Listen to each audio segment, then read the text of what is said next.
the wisdom our world needs. Who is wise and understanding among you? By his good conduct let him show his works in the meekness of wisdom.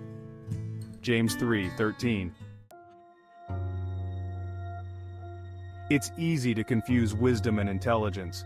If someone has all the right answers and an encyclopedic knowledge of seemingly every subject, and particularly of Bible verses, we may be prone to assume that they are wise, and they very well could be.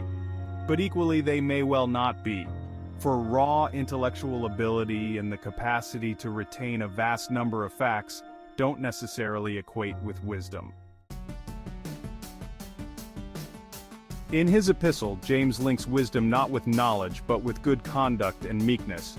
The one who is truly wise in God's sight will act in a way that accords with the humility, as mentioned in Philippians 2:3-4, gentleness, as noted in Ephesians 4:2, and joy, as highlighted in 1 Thessalonians 5:16, that God asks of his people.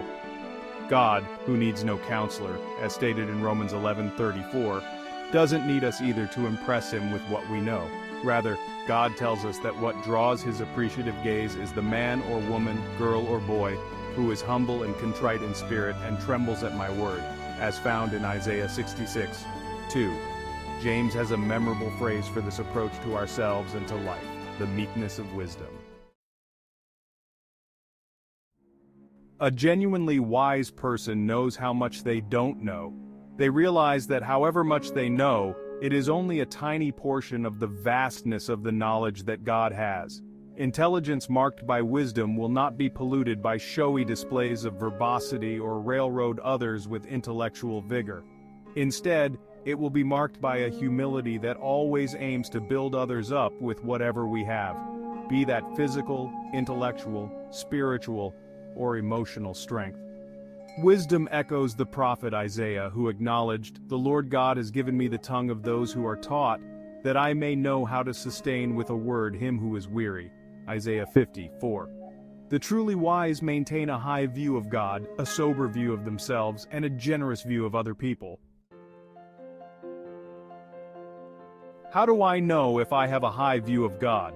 Well, if I am constantly aware of just how much I depend on him for everything. And how will I know if I have a sober view of myself? If I am aware of my own shortcomings and understand that all I have is only what I have received from God. If I am in the habit of pointing away from myself instead of toward myself.